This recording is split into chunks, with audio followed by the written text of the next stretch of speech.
Welcome guys. आज हम एक न्यू सीरीज एक्सप्लेन करने जा रहे हैं जिसका नाम है the legend of supreme soldier, जो कि अभी हाल ही में रिलीज हुई है। और ये एक साइंस फिक्शन सीरीज है जिसके अंदर एक्शन, एडवेंचर, ड्रामा और भी कई सारी चीजें हैं, और इसीलिए मुझे उम्मीद है कि ये आपको पसंद आएगी। तो चलिए शुरू करते हैं।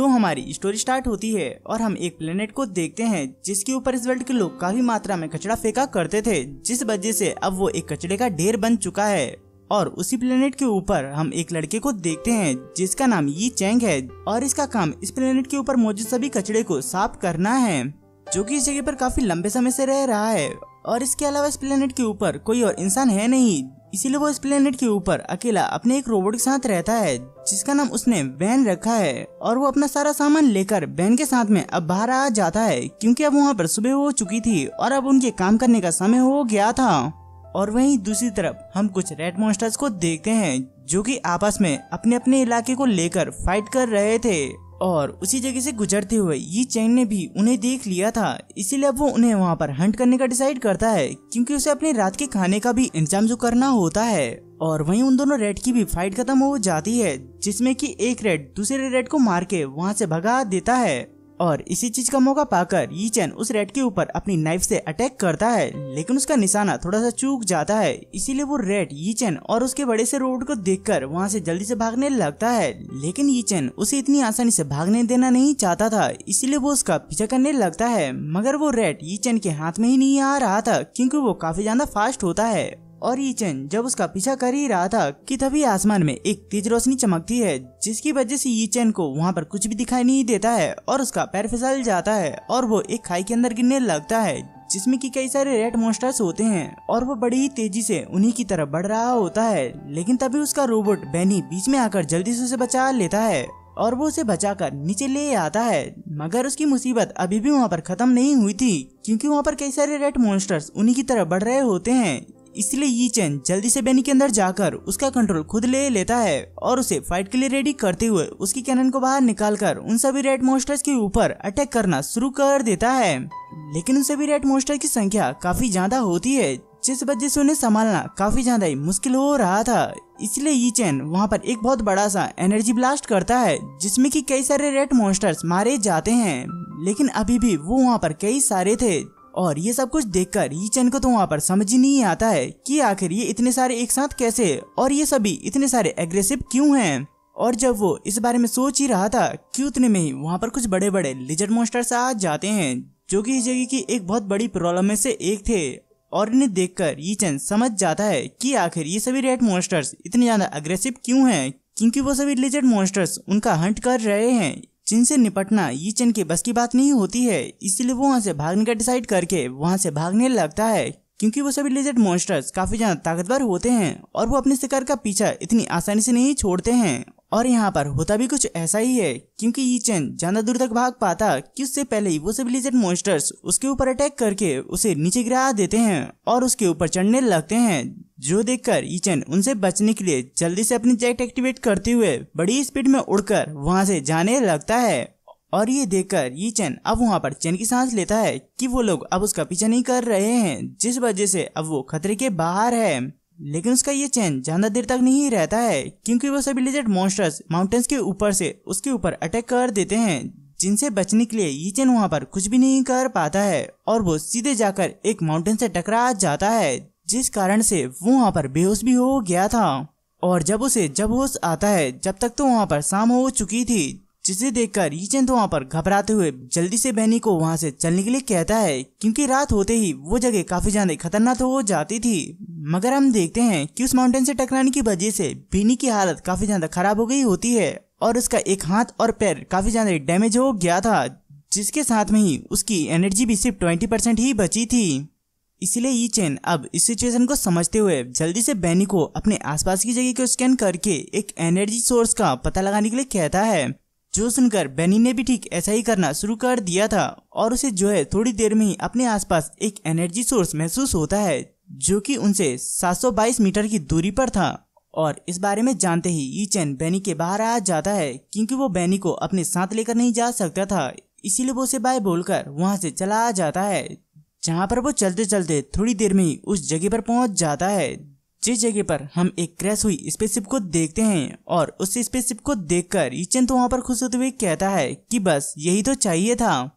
जिसके बाद अब वो उस स्पेसशिप के अंदर जाते हुए सोचता है कि मैंने इस बात की उम्मीद नहीं की थी कि मुझे इस जगह पे इतनी बड़ी शिप देखने को मिलेगी, और अगर किस्मत से मुझे इस शिप के अंदर बैनी के लिए कुछ न्यू इक्विपमेंट मिले तो मैं उन्हें जरूर लूंगा, क्योंकि बैनी को भी अब अपग्रेड की जरूरत है। जिस बारे में सोचते हुए वो आगे बढ़ ही रहा था कि तभी उसे सामने एक लिजर्ड मॉन्स्टर दिखाई देता है, जो कि ईचन को देख पाता कि उससे पहले ही ईचन एक पिलर के पीछे छुप जाता है, क्योंकि ईचन अपने खाली हाथों से उसका मुकाबला नहीं कर सकता था। इसीलिए वो वहाँ पर थोड़ी देर इंतजार करता है, जिसकी वजह से वो लिजर्ड मॉन्स्टर उससे दूर चला गया था। और इसी वजह से ईचन अब वहाँ पर चैन की सांस लेते हुए कहता है कि मुझे जल्द से जल्द अब उस एनर्जी सोर्स को ढूंढना होगा, वरना यहाँ पर काफी ज्यादा ही मुसीबत हो सकती है। और इसीलिए अब वो उस एनर्जी सोर्स को फिर से ढूंढने लगता है, जहाँ पर वो थोड़ी देर में ही उस एनर्जी सोर्स को ढूंढ लेता है, जो कि ग्लास के अंदर रखी हुई होती है और उसकी क्वालिटी काफी ज्यादा हाई थी। इसीलिए ईचन जल्दी से उस ग्लास को तोड़कर उस एनर्जी सोर्स को ले लेता है, लेकिन इसकी वजह से ईचन के हाथ में भी चोट लग गई थी, जिसमें से कि एक ब्लड ड्रॉप जो है जमीन के ऊपर गिर जाती है और वहां पर एक डोर ओपन होता है, जिसके अंदर हम देखते हैं कि एक काफी ज्यादा पावरफुल रोबोट होता है, जिसका साइज बैनी से भी काफी ज्यादा बड़ा था। और इसी के साथ में ही हमारा पहला पार्ट यहीं पर ही खत्म होता है और दूसरे पार्ट की स्टार्टिंग उसी जगह से होती है जहाँ पर वो रोबोट जाग चुका था, जिसे देखकर ईचन घबराते हुए जल्दी से अपनी नाइफ को बाहर निकाल लेता है। लेकिन वो रोबोट ईचन के ऊपर अटैक करने की बजाय उसे स्कैन करता है, जिससे कि उसे ईचन के अंदर से कुछ फेमिलियर महसूस होता है। इसीलिए वो ईचन को अपना इंट्रोडक्शन देते हुए कहता है कि हेलो, मेरा नाम मू है और मैं एक डीलर हूँ, इसलिए तुम्हें मुझसे डरने की जरूरत नहीं है। जो सुनकर ईचन को तो एक जोरदार का झटका लगता है कि आखिर एक रोबोट बात कैसे कर सकता है। इसीलिए वो उससे पूछता है कि तुम आखिर बात कैसे कर सकते हो। इस पर मूस से कहता है कि हाँ, मैं बात कर सकता हूँ तो क्या, और ये कहते हुए मूस की तरफ एक पंच भी मारता है। लेकिन हम देखते हैं कि वो पंच उसने ईचन को नहीं बल्कि एक लिजर्ड मॉन्स्टर को मारा हुआ होता है, जिस पंच को खाने की वजह से वो वहीं पर ही मारा गया था। और ये देखकर ईचन तो वहाँ पर खुश होते हुए कहता है कि ये रोबोट बिना किसी के ऑर्डर के भी मूवमेंट कर सकता है, इसका मतलब मेरे हाथों में एक काफी कमाल की चीज लग चुकी है। और इसके बाद ईचन उसे अपने शेल्टर पर ले आता है, जहाँ पर वो बैनी को ठीक करते हुए उसे ताने देते हुए कह रहा होता है कि तुम्हारी बॉडी काफी ज्यादा कमजोर है, इसलिए अगर तुमने कुछ और बार फाइट की तो हो सकता है कि तुम टूट ही जाओ। जिसके बाद वो मुझसे पूछता है कि क्या तुम्हें याद है कि तुम आखिर यहाँ पर कैसे आए और तुम्हें किसने बनाया है। इस पर मुंह से जवाब देते हुए कहता है कि मुझे नहीं पता कि मैं यहाँ पर कैसे आया हूँ, लेकिन जब मैंने तुम्हें स्कैन किया तब मुझे पता चला कि तुम्हारा ब्लड और मुझे बनाने वाले का ब्लड एक ही है, जिस कारण से तुम्हारे ब्लड के अंदर मौजूद जीन्स की वजह से मैं यहाँ पर जाग चुका हूँ।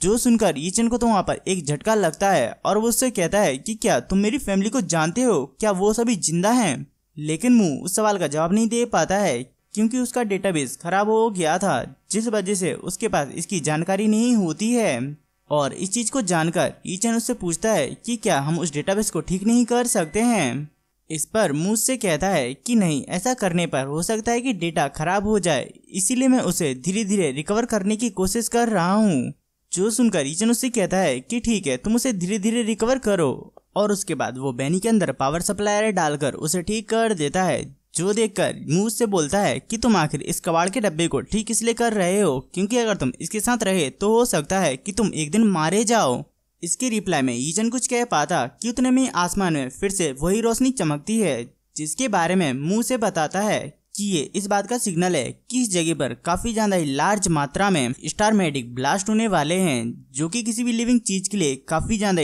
डिस्ट्रक्टिव होते हैं। और इससे टकराने की वजह से या तो वो चीज मारी या फिर काफी ज्यादा घायल हो जाती है। और मैं इसे कैलकुलेट करके बता सकता हूँ कि इससे बचने के तुम्हारे चांसेस 0.01% हैं। जो सुनकर ईचन काफी निराश होते हुए बैनी से कहता है कि चलो हम जल्दी चलकर अपने लिए एक मरने की जगह ढूंढते हैं। और उसके बाद मुंह अपनी कही हुई बात को आगे कंटिन्यू करते हुए कहता है कि अगर तुम्हें इससे बचना है तो तुम्हें जल्द से जल्द एक स्पेसशिप ढूंढनी चाहिए, जिससे कि तुम्हारे बचने के चांसेस काफी हद तक बढ़ सकते हैं। जो सुनकर ईचन उसके ऊपर भड़कते हुए कहता है कि क्या तुम दिन में सपने देख रहे हो, आखिर मैं इस वीराने में एक स्पेसशिप कहाँ से लाऊंगा। लेकिन तभी उसे उस स्पेसशिप की याद आती है जिसके अंदर से उसे मुंह मिला था।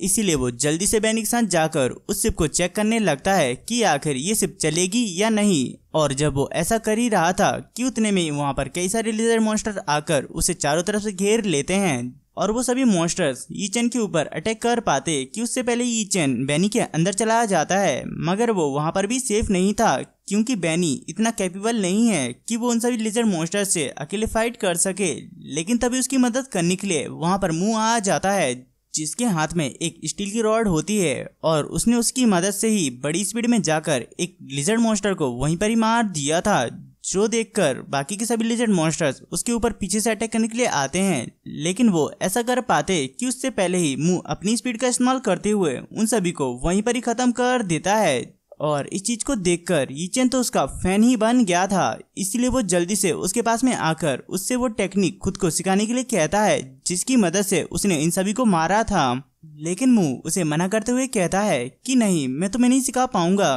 क्योंकि इस टेक्निक को परफॉर्म करने के लिए काफी ज्यादा हार्ड कंप्यूटर सिस्टम की जरूरत पड़ती है जो कि तुम्हारे इस छोटे से रोबोट के अंदर नहीं होगी। और उसी समय वहां पर और भी कई सारे लिजर्ड मॉन्स्टर्स आ जाते हैं जिन्हें देखकर मुंह यीचेन को उन्हें संभालने के लिए कहता है क्योंकि उसके पास में कम पावर बची थी। जो सुनकर यीचेन तो इसके लिए तुरंत ही मान जाता है और फाइट के लिए रेडी होते हुए बड़ी स्पीड में जाकर एक लिजर्ड मॉन्स्टर को जोरदार का पंच देता है, जिस पंच को खाते ही वो लिजर्ड मॉन्स्टर वहीं पर ही मारा गया था। मगर इतने में ही एक लिजर्ड मॉन्स्टर पीछे से आकर यीचेन के ऊपर अटैक कर देता है जिसकी वजह से यीचेन पीछे जाकर गिरा था और इसकी वजह से अब यीचेन वहां पर गुस्से में आ जाता है। इसलिए वो जाकर उस लिजर्ड मॉन्स्टर को उठा के दूसरे लिजर्ड मॉन्स्टर के ऊपर फेंक देता है, जिसके बाद वो उन दोनों को चिढ़ाते हुए अपने पीछे भगाने लगता है और उन्हें भगाते हुए एक जगह पर ले आया था जहां पर वो एक चेन के ऊपर लटकते हुए उनके पैरों के नीचे की जगह तोड़ देता है, जिसकी वजह से वो लिजर्ड मॉन्स्टर नीचे गिरकर मारे जाते हैं। और यीचेन की इतनी स्पीड को देखकर मुंह उसकी तारीफ करते हुए कहता है कि तुम्हारी स्पीड तो काफी शानदार है